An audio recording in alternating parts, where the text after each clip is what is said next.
on 6KFDM. 6KFDM. Okay, this is police. Man arrested in connection to financial sextortion. Did I say that right? Sextortion, you guys. Case and teenagers. Oh, wow. Teenager suicide. And this is current. He looks skanky. Yeah, I went there. A 25-year-old man has been arrested in what police in California describe as a West African financial sextortion scheme that caused a teenager suicide. Made my son a target, and a perfect target, a victim, was he trusted people. A mother's pain now becoming her push to protect other families. Her message after losing her son to suicide, driven by a spike in something known as sextortion. Good evening. Thank you for joining us. I'm Dan Ashley. And I'm Amma Dates. Tonight, even the FBI is joining in with a national safety alert. The Bureau estimates thousands of children and teens are being targeted in these kinds of cases online or through their phone. Yeah, and tonight, police have arrested a man for a deadly case in San Jose. ABC 7 News reporter Amanda Del Castillo on the dangers online. A warning about the explosion in child sextortion cases, a scheme involving children and teens being coerced into sending explicit images online. In some cases, crooks demand money, threatening to post those photos if there's no payment. The recent arrest of this man, 25-year-old Jonathan Kassi, highlights the anonymity of this cybercrime. San Jose police believe he was involved in the sextortion of a 17-year-old San Jose boy, who as a result died by suicide. ABC 7 News has decided to show you this image of the suspect because police are looking for additional victims. And Pauline, does this arrest at all bring any type of closure to your family? No. I'm very beyond grateful that it happened. But deep down, I would rather have my son. 17-year-old Ryan Last, who believed the person he was messaging with was a girl. Instead, a cyber criminal who demanded more and more money. It's money Ryan couldn't pay. Ryan left behind a suicide note describing how embarrassed he was for himself and for his family. His story has since made national headlines, and his mother, Pauline Stewart, says other families have reached out about her message making a difference. The one thing that has helped is knowing Ryan's story. They went to their parent. They went and talked to them and said, help. Santa Clara University psychology professor Dr. Thomas Plant talks about the adolescent mind, with impulse control still under development. When it comes to self-harm, they don't necessarily have the brakes that some older, more mature people have to kind of push those feelings aside and to find more thoughtful and productive coping strategies. And so they just act. The FBI says there have been more than 7,000 reports of online financial sextortion this past year and more than a dozen suicides. Stewart says if there's anything she's learned. But the big thing is building a support system for your kids and talking to them. A point Dr. Plant echoes. These are unfolding technologies where us older people don't understand them in the same way that the younger people do. And so sometimes it's hard for us to ask the right questions because we don't really know what's going on. And that's why we have to have more of a team effort. The one thing about this scam, the way to beat it is by educating kids and parents about it there, because honestly, we didn't know this type of scam existed. And if we did, my son would probably still be alive. In San Jose, I'm Amanda Del Castillo. What a sad. Police said detectives believe there might be more victims due to the suspect's criminal pattern and use of social media to target minors. Prayers go out to this young man. I don't know what's going on in these kids' mind. I want to say he should have told his mom. He should have told someone. He should have went to the police. People using this, I'm gonna just say the S word. I don't want to, because I don't like that word, because I'm seeing that everybody seem to be, it's like monkey see, monkey do, copycat. These people, these criminals, they do these crimes, these hideous, heinous crimes, and then they use the S to get out because they don't want to go to jail. I saw a pastor, and I'm not trying to be preachy. I'm not trying to be, I know T.D. Jakes Jr. read or Joe Osteen Jr. read. But I saw a pastor. I'm trying to think. I want to say his name was either Graham or Frank. It's probably good I don't remember his name, because remember I shared with you how it seems since the pandemic seemed to be kind of going down, or the COVID, corona, canola, it has lowered, and now it's coming up, and now they've let a lot of places, the churches have opened up. I am seeing so many, because yes, I watch TBN, Daystar, that's another, the Word Network, that's another Christian network. And it seems like it's so many pastors, everybody, yeah, I'm going there, asking for offerings, for tithes, for offerings, for tithes. Showing the little children in Africa, showing the little children in India, asking for the people in Ethiopia, asking for money. It seemed like they all, and they every other week somebody's having some type of fundraiser on TV where you call and you pledge. So this pastor was saying something about S, and he said, yeah, and people that do commit the S, they're going to heaven. And I was in the bathroom doing my hair, and when he said that, I was like, what? And I ran out because I had to look, because he's an old-time pastor. No, it wasn't Pastor John Hagee. Thinking, this man old enough to know, and I don't even really go I mean, I remember the basic from what we were taught, but I do remember the old-time pastors when I was going to church and Sunday school and whatnot, they told you, especially for the Catholics, that the S, you're not going to go up here.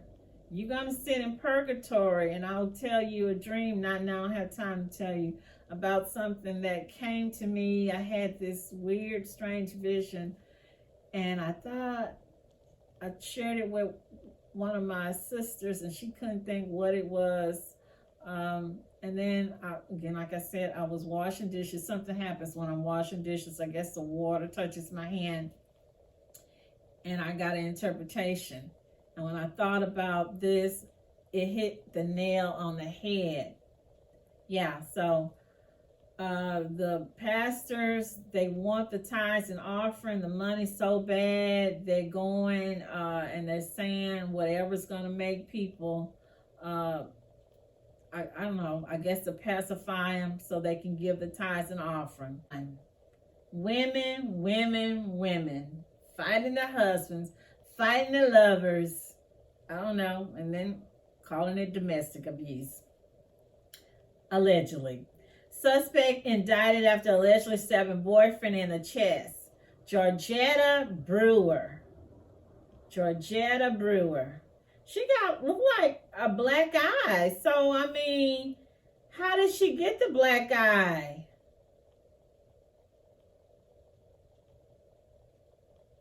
This is in Beaumont. The Jefferson County Grand Jury has indicted a woman on charge of aggravated assault with a deadly weapon after she allegedly her longtime boyfriend with a knife. Georgetta Brewer, 49 of Beaumont, was arrested the morning of December the 9th, right before the Christmas holiday. According to the probable cause affidavit, BPD found Brewer, partner of 8 years, Gilbert Bell, 53, suffering from a non-life-threatening stab wound to the chest. He was subsequently sent to the local hospital and treated. Police also found Brewer at the scene with a visible swollen black eye. Bell was interviewed and stated Brewer stabbed him after the couple were in an argument regarding his children. Police located the knife that was allegedly used. Brewer placed herself at the scene when she was later interviewed but denied stabbing Bell. She was later placed under arrest and transported without incident. I'm trying to figure out, why would y'all why would she be arrested? Because you see, how did she get the black eye? The man obviously hit her, and I'm going there, you guys. And she was trying to defend herself. Man took child from mother's shopping cart, put in his own cart. What?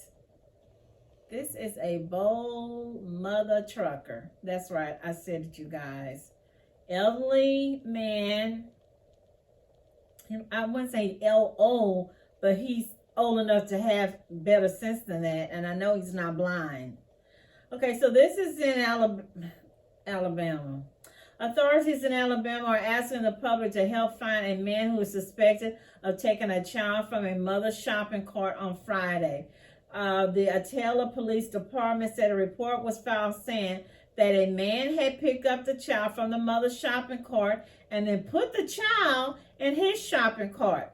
The mother immediately took the child back, police noted on social media. So she did get her child back. So what was he planning on doing? Using surveillance video, investigators determined the man is a truck driver for a trucking company based in Illinois. Police said several state agencies are searching for the man.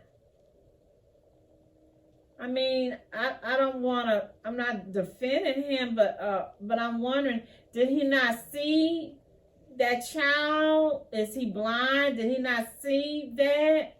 I've been where, and we've all been there, where you accidentally grab somebody's basket. Where sometimes you grab a basket that have a few things in it because you thought you was going in the store to just pick up one or two things, and you got a little small basket, and you see a basket that you think someone abandoned, and you take that basket. But hey, once he looked down and he saw that bag or whatever, or the baby, you know it's not yours. So why would you do that? And then he's a truck driver driving somewhere? No. Yeah, y'all need to catch him, because I wonder what else does he do? He's old enough to know better. Moving on. Lace Christian. Her name is Christian, but she's not acting like a Christian. Woman faces second murder indictment. Young woman. December the 14th, just happened last year, Port Arthur. I have some cousins in Port Arthur. The Jefferson County Grand Jury has indicted Lace Christian. New at 6, a grand jury has indicted a Port Arthur woman for murder in the death of 71-year-old Russell Rito. Police believe Lace Christian shot and killed him inside his home back in May. Investigators say security footage shows Christian's car near Rito's home 4 times the day he was murdered. Police were also able to follow her movements because she was wearing a GPS tracker. Christian told police that she visited his home to borrow his car, then came back later to check on him. Justice of the Peace Ben Collins has set her bond at $1 million. While she was out on bond for previous charges, placed her inside the home at the estimated time of Rito's death. Victims and one woman accused of killing them both. Earlier this week, Lacy Christian was indicted for the 2021 murder of her alleged boyfriend, 54-year-old Lonnie Dean Scott. Now, this indictment came after she was already indicted for the murder of her grandfather, Russell Rito, which took place in May of this year. Now, a family member of both the victims is speaking about her heartbreak. And 12 News reporter Gloria Walker spoke exclusively with this woman, who is sharing her story with 12 News Tonight. Gloria. Letitia, Saritha Rice lost her brother and cousin in the span of 9 months. She says their 2 men were pillars in the family and is demanding that the woman accused in both of their deaths be held accountable. She did kill 2 of my family members and 2 close to my family members. She hurt my family. This is Saritha Rice. She lost her brother and cousin within the span of 9 months. And this woman, Lace Christian, is accused of killing them both. I want justice served. Will I be satisfied? Am I satisfied now that she's convicted, that she's charged with the murder? No, I'm not going to be satisfied, and I'm not going to rest until she's convicted with the murder. That's something that I promised myself, and I promised my brother. Lonnie Scott is Rice's brother. He is a father, son, who loves to dance and sing karaoke. In August 2021, Scott was found shot to death inside of his Port Arthur home. Russell Rito is Rice's cousin. He was a friendly, religious man who loved his wife. Rito is Christian's grandfather. A court-ordered GPS tracking device reportedly put Christian at her grandfather's house at the time of his death. Rice says she is thankful for the Port Arthur detective that was put on these cases. He kept in contact with me. That man never stopped. He treated my brother like that was his brother. And I'm so grateful, so grateful to him. Even Rice is angry. She has this message for the woman accused of killing her brother and cousin. To see Lacey right now, I will hug Lacey. I don't hate Lacey because I don't have hate in my heart. So I can't give her something that I don't have, and I don't have hate in my heart. Still, Rice is demanding justice. To pay for what she did because she hurt us. She took my brother, and I'll never get him back. We'll never get him back. And I just want her to know that when you kill somebody, you don't just kill that individual, you kill a whole family. Now, Sarita Rice and her family say they plan to attend all court dates to make sure justice is served for their loved ones. What does she want with that man? What, I mean, really? Why? This is ridiculous. It's sad. We're almost to the end. Thank you for hanging with me. This is from Daily Mail. And you guys, psychic, tarot card readers, it's for entertainment. Unless you know that this person really know their stuff, it is for entertainment. And when I say entertainment, the most that you should be paying them is no more than like $10. That's right, you heard me, $10. You paying somebody $2,000, $5,000, $20,000, $100 for 15 minutes. You are a freaking darn fool. And you know what? I'm gonna really go there. Maybe you might need to be taken to the cleaners. Maybe that is goody for you. Psychic who conned woman out of more than $3 million is sentenced to nearly 3 years in prison. He took $3 million. You're giving him 3 years in prison? That's not right. That's not right. That's not right. Again, Florida in the news. A Florida woman and her accomplice have been sentenced for scamming a woman out of more than $3 million in a psychic scheme. Samantha Stevens, 51, pretended to be a psychic when she befriended a woman in Miami in 2012 and convinced her that her family was cursed and needed her. Can you imagine that? I'm like, really? I'd be like, rebuke you, Satan, in the name of Jesus Christ. Get back, Satan. Stevens and her accomplice, Michael Paul Guzman, 42, used the more than $3 million they conned the woman out of to pay for vehicles, property, and gambling, according to the U.S. Attorney's Office. 2012, so they've been conning her for over 10 years. I mean, it took you 10 years, darling, sweetheart, dum-dum, knucklehead, pinhead, to see that these people were con artists? Really? Okay, I'm going to keep from saying the con artist. Yes, the con artist convinced the victim that the only way to rid herself and her family of the curse was to allow Stevens to perform cleansing rituals for a large sum of money. I don't know what to say. I've heard these con artists, these scammers, say things like that, or they tell the people there's a cloud following you, or there's a coffin following you. All you got to do is get you some Salo Ponto, get the priest. She could have paid the priest an easy $50 or $100 to bless the house. You know, you done gave somebody $3 million. I wonder how much she gave the church. I'm just going there. It makes no sense. Could have got, someone was showing something on, I don't remember what site. She could have just got plain old sea salt, plain old salt for what, 39.40 cents, anointed her house. But hey, as someone said, if you see a lemon, squeeze it and make you some lemonade. She put herself in that position. Stevens and Guzman both pleaded guilty to money laundering charges in a deal with prosecutors. On top of telling the woman her family was cursed, Stephen told the victim harm would come to her and her family without the rituals. Stevens claimed she needed to perform rituals on large sums of money in order to lift the curse. Failure to do so, the victim was led to believe, will result in harm to her and her family. According to the Miami News, the fake psychic argued in court her ceremonies were an expression of her religion.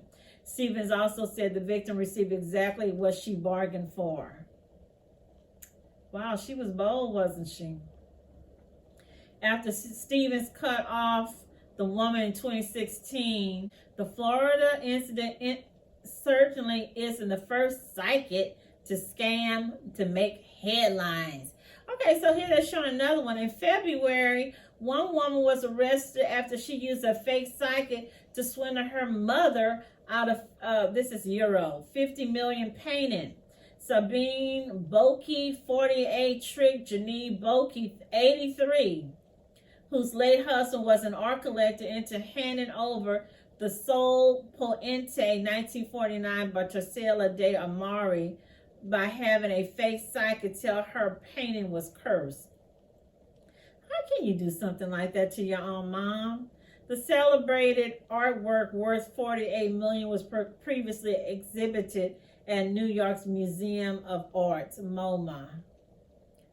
Boy, people do these elderly folks any kind of way. This is really sad, and it's scary because they could have also deleted this woman. You know, they get mad and get vengeful. They could have deleted her. Sad, sad.